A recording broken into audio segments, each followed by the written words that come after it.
we've been dealing with synchronous replication in Postgres, and earlier on, the Enterprise DB and NTT introduced a clustered version of Postgres called Postgres XC. And one of the fundamental problems that we found out that we were running into, I later on talked to somebody from Cassandra about. And it turned out that they were pretty much having the same issue. So I wanted to actually, talk to other people who are doing distributed databases about this particular issue with synchronization. What I call, and other people call the counter problem, or sometimes also called the timestamp problem. Can you repeat the what problem?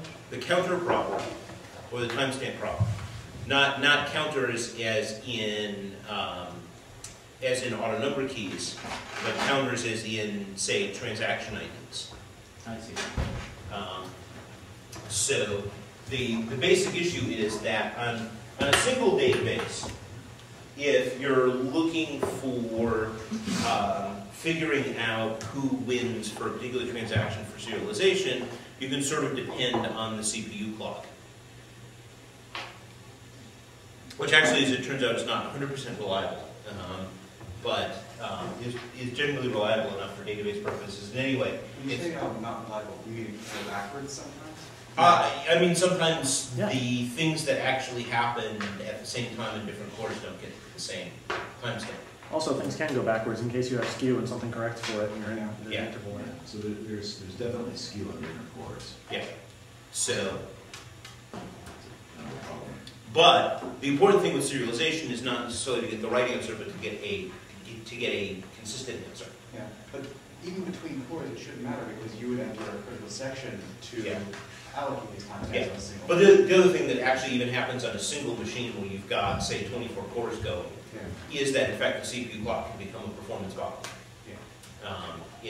In terms of, particularly if you're doing something, if your database application, say, is checking time and date a lot, it can really start in a multi-core way. But it becomes a much bigger problem when you have a whole bunch of machines, which is, one of the first things we want to do is like, okay, if we have a database system that's going to be taking a lot of writes, and we're expecting conflicts to be extremely infrequent, and write volume and response time are sort of write volume, response time, and availability are critical measures, then we want to do limited inconsistency, or the so-called eventual consistency, where we say we're going to accept potentially conflicting writes on different nodes. So, we have our network of machines. You guys know this, but so we have our network of machines, and so we're going to, accept write to y over here, and also accept a write over here, which just happens to be y prime, happens to be to the same row or table or document. And because these two are coming in within microseconds of each other, we don't actually know that they're in a conflict yet. So generally, when you have this sort of system, we were doing eventual consistency, the important thing is to simply have a dependable rule to resolve the conflict so it resolves the same way in all nodes. Just as a point of order, eventual consistency is a slightly overloaded term. You might want to say just what you mean. Yeah. So, right. So the problem that we're trying to resolve is if you're assuming a low conflict system. So what I'm actually specifically trying to do is you want to have a predictable outcome. If we're assuming. So first of all, let me back off. We're assuming that this particular set, which may or may not be a subset of a cluster database, all have replicas of this particular set of data. Either because you're doing a fully replicated cluster database, or because you're doing multiple copies for durability. So the important thing is that if we have copies of data on all 5 of these nodes, then when we actually discover that we have this conflict, it needs to be resolved in a 100% predictable manner so that all of the nodes resolve it the same way. And that's where it becomes, it can become a bit of a problem.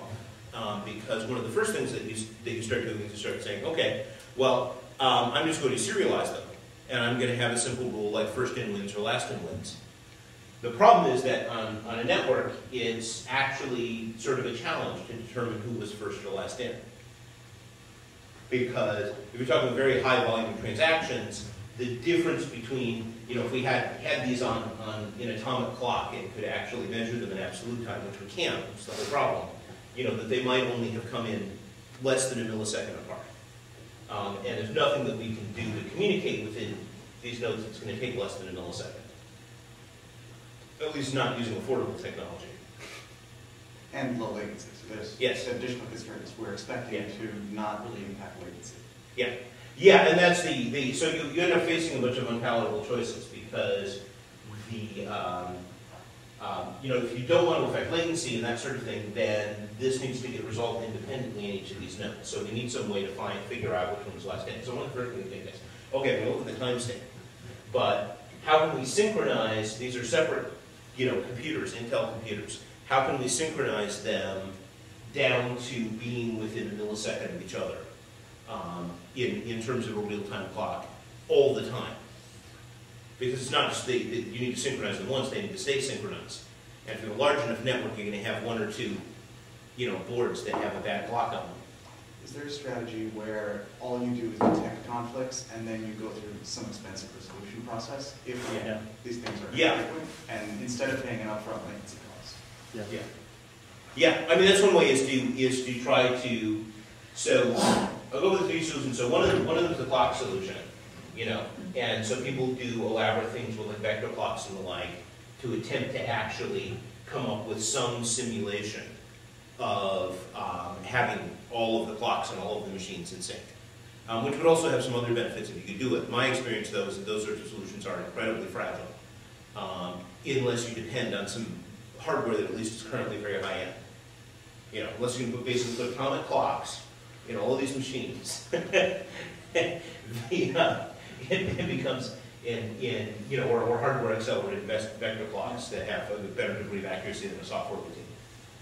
So if you have multiple masters for a single piece of data, if every mutation was associated with a specific master, so all of the mutations originate from some master, and then masters have a priority list, but then you'd have to coordinate for committing. Yeah. So sort of. Yeah. So that's yet another solution. So we've got the clock solution. The second variation of the clock solution is that rather than having an actual time clock, you just have a monotonically increasing set of transaction IDs. And a lot of people have done that. But the problem is, the only way that this can be monotonically increasing is if it's coming from a single source. So then the entire cluster has to get this from a single server process somewhere in the cluster. That's not terribly expensive to do, though. You only need to that's not terribly expensive to do. No, but it's actually, at least when they were testing XC, which does this with the global transaction server, it was surprising how few nodes you needed before the single core that was serving this became saturated. So what goes wrong with something like vector clocks? Well, so the issue with doing the vector clock in pure software is, for example, it doesn't account for the case where the hardware clock on the motherboard of the machine that you have is defective, for example. Which I'll tell you, if you're buying commodity hardware, actually happens fairly frequently. So usually vector clocks, you don't use the actual MOS clocking, you do an atomic increment of your local piece of the clock. Yeah. And atomic increment better work. Right. And it's not fast on modern processors. Because Intel and AMD have decided that these instructions can do crappy things like empty pipelines, but it's only 10 nanoseconds to do an atomic increment. So is the problem that that's too slow, or is the problem that something else? Well, I guess I'm not. Okay. So, this is a discussion session. Why don't you come up here? So, Can somebody show me what a vector clock is? Does anyone know? Okay, so a vector clock. Because I don't know. So I'm not prepared to explain how it fits into use the railroad chart. It's okay.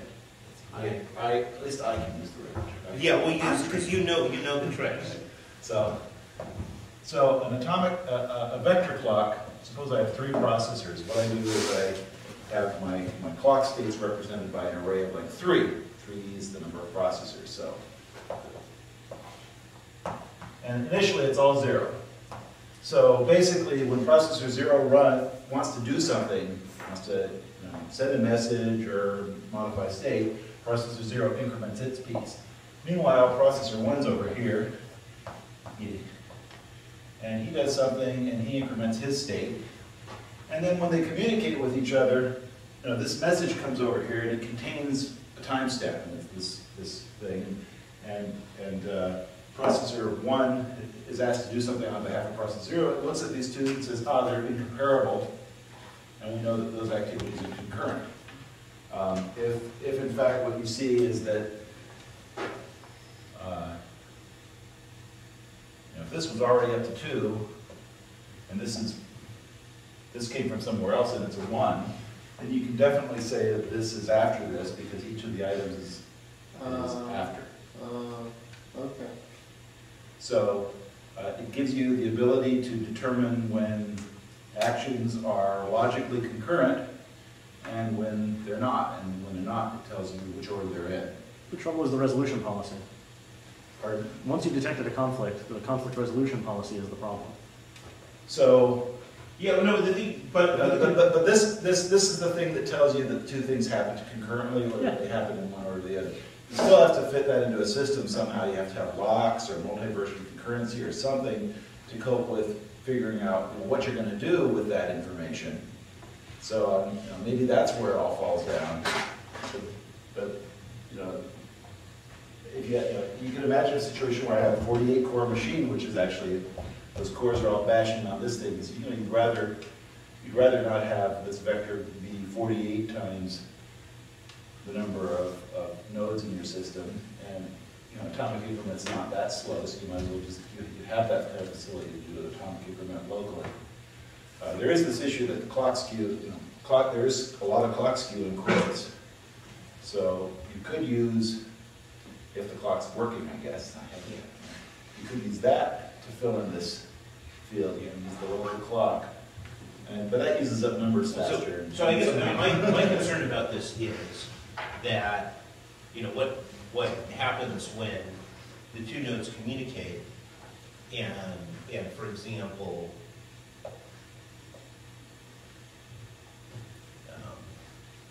the 2 nodes communicate and this is what you have.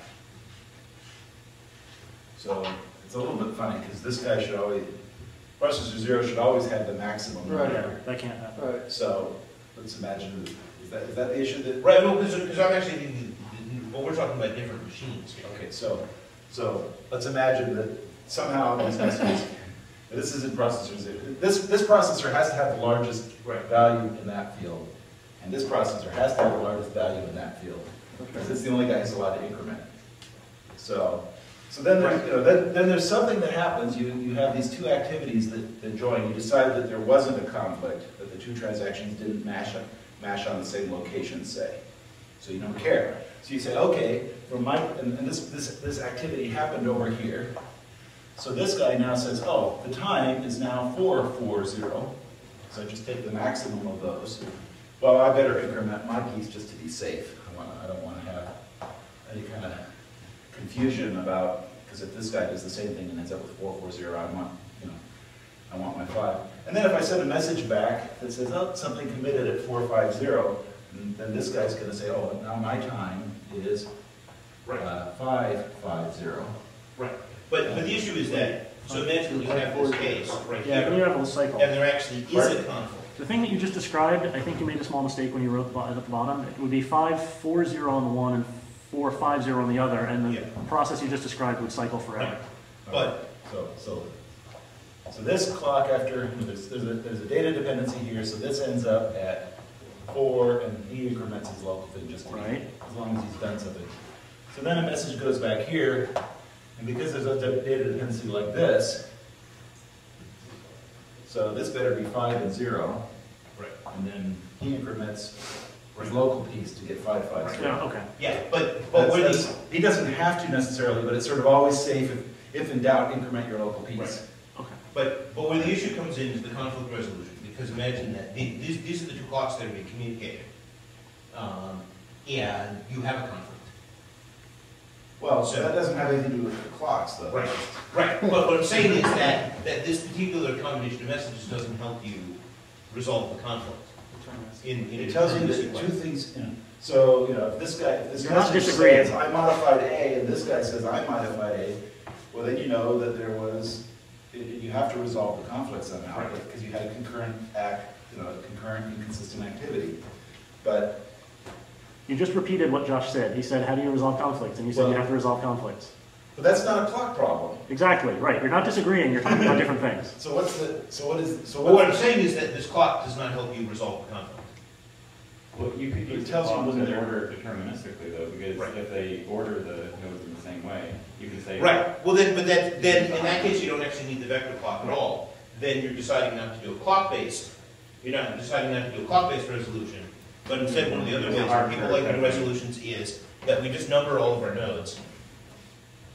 And we have some sort of a thing where if operations are simultaneous enough to conflict, then, whoever's node 0, whoever's the lower node number automatically wins. Yeah, so the simultaneous enough is a problem, though. And, That's well, what this addresses, is it tells you that these activities were simultaneous without putting Right. any requirements on fairness. For example, if one of these guys well, stalls the for thing, some the thing is, reason, the thing it is works, that your criteria for simultaneity is, did node 4 accept a write on data that does not match what node 0 has, and vice versa? So that is, your window of simultaneity is how long does it take to get a message back and forth about what data changed.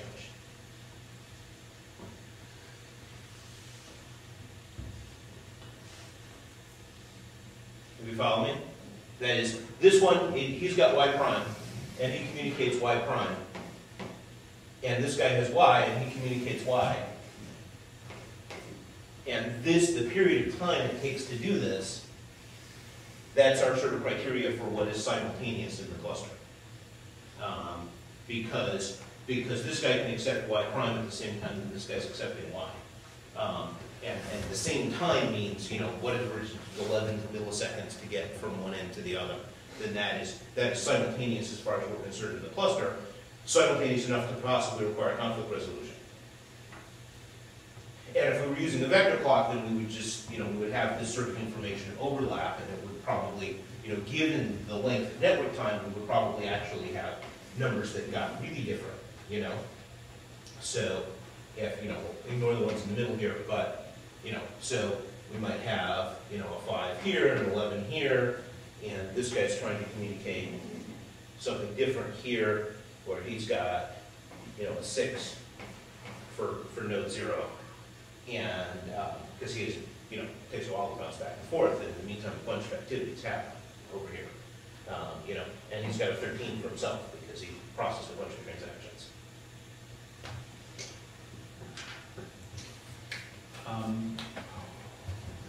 So I don't have the work example in my head. Usually this kind of scheme, you're trying to implement strong consistency or serialization. No, trying to implement weak consistency, actually.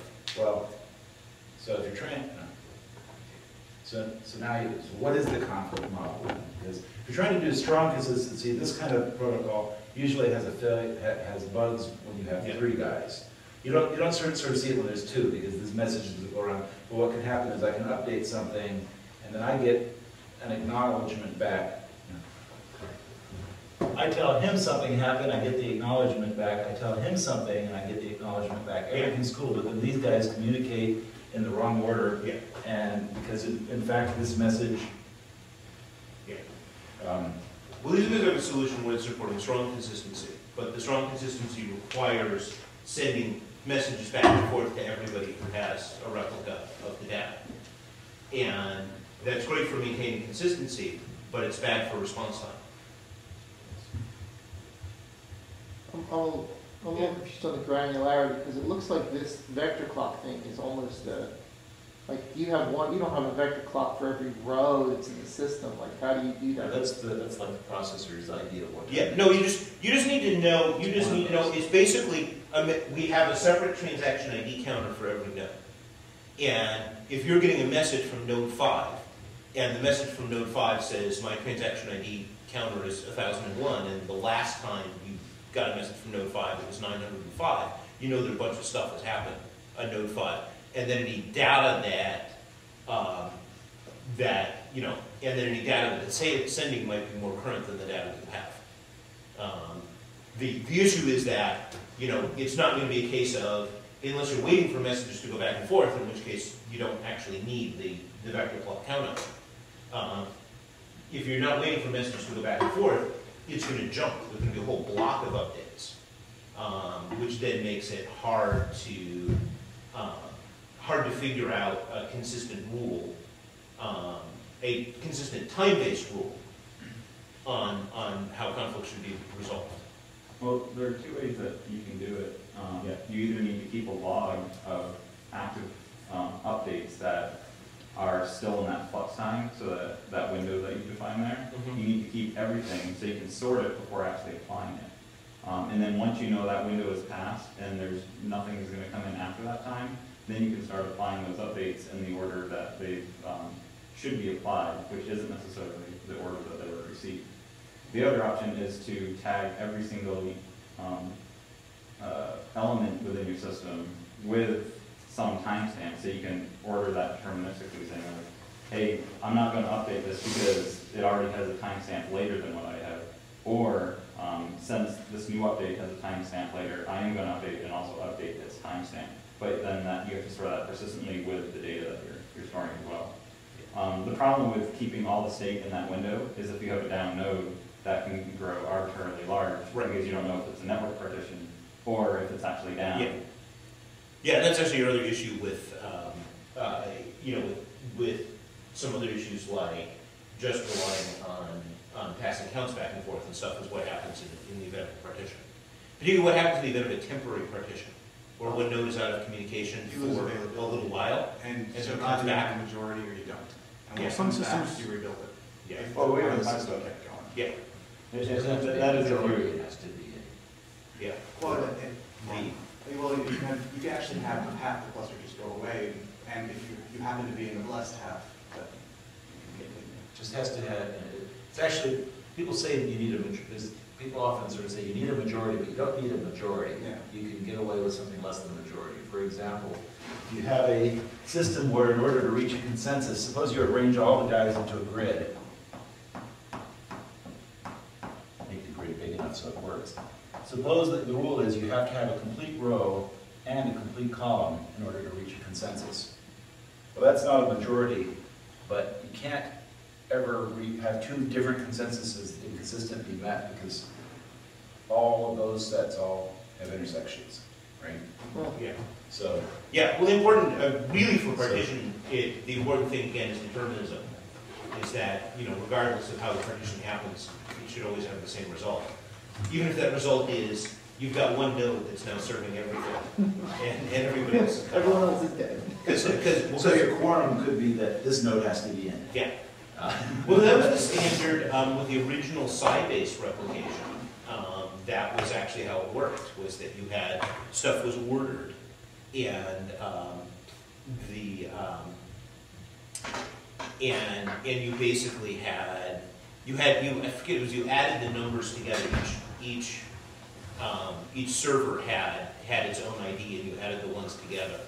And there was just no way and they had to add together to a special number, there was no way for you to have two sets that added up to the same number. But the end result was that you would actually have nodes that were, in fact, still available getting cut off, because you couldn't risk a split. Does that grid quorum algorithm work for arbitrary numbers of nodes, or do you need it to be rectangular?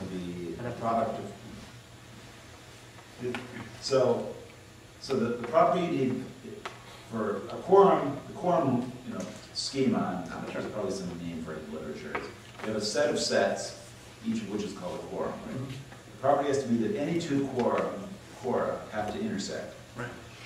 So if you know, here's one rule that makes relatively small sets. It's only order root n, and you know, it's less. There's fewer of those quorum than the majority quorum, for example. There's a whole lot of different majorities. Yeah. Right? There's only order root n majorities, whereas the number of majority quorums, there's exponentially many different possible majorities. There's only root n different possible of these. So you have a lot fewer choices, but on the other hand, so there's a trade-off there between, Yeah. Yeah. there's all sorts of crazy ways to do it. Yeah. And by the way, if people weren't already jumping on this, the problem with resulting conflicts by, some of the problems with resulting conflicts by node numbering, one of the big ones is that you can end up with silly situations in terms of who wins the conflict. But the other bigger one is that resolving conflicts via node numbering can be a real issue if you have a partition for an emergency substitution of nodes. Because then you suddenly need to renumber all your nodes, and while you're renumbering, all the transactions stop.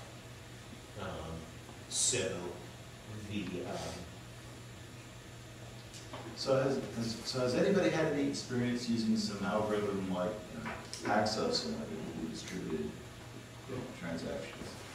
Yeah, although in context of sort of, I work on the H-store project at MIT, which is what Volt is sort of based on this concept. And the stuff, and so my system is different than what the Volt guys are actually doing, but I'm ordering things through a central replicated state machine that basically uses Paxos.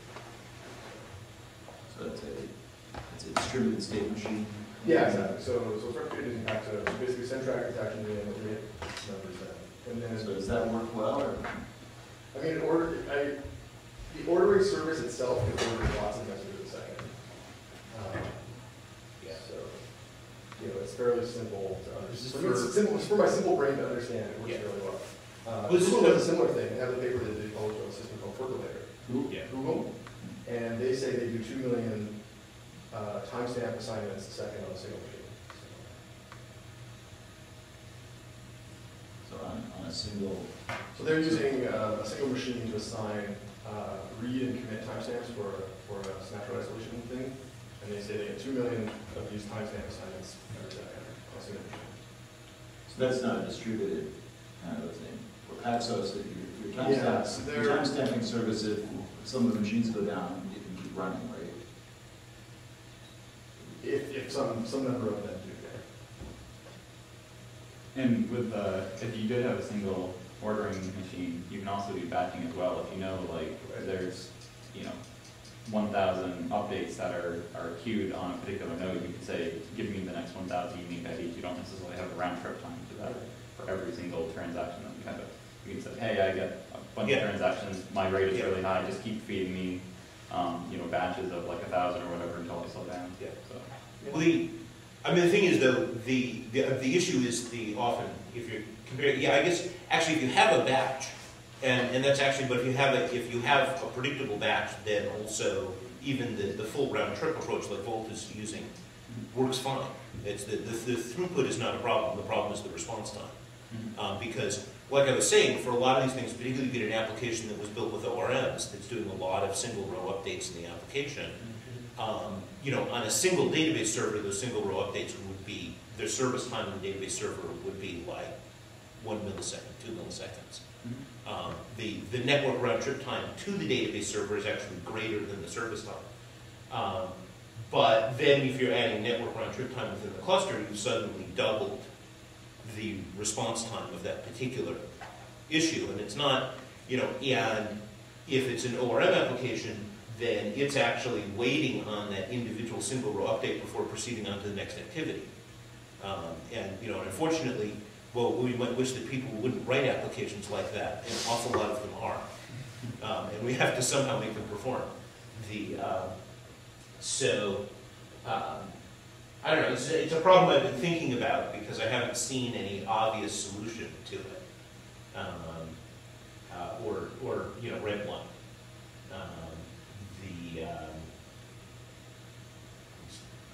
I can say what we're doing for Postgres PostgreSQL a little bit. PostgreSQL is Postgres based.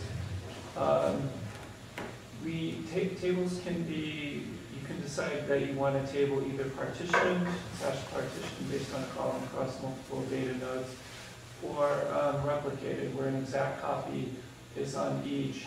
And there's another node called the Global Transaction Manager that hands out transaction IDs and also snapshots. So it's kind of taking the, in vanilla Postgres, there's code in there that it's responsible for assigning IDs and figuring out when a statement runs, okay, what are all the active running transactions, and I'm going to use that for my snapshot. So we pretty much just took that piece and broke it out on its own node.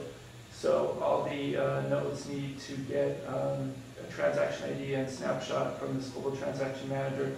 And kind of like was mentioned before about grouping, we have something called a GTM proxy that runs on the individual nodes where these requests could be grouped together to process things a little more efficiently. So if you have a bunch of backends running and suddenly 5 say, oh, I need a transaction ID, or a single message to GTM, it'll request a range of 5 IDs and then send it back down, and then the proxy will tell the individual backends, okay, here's your ID. So we kind of try and group things efficiently.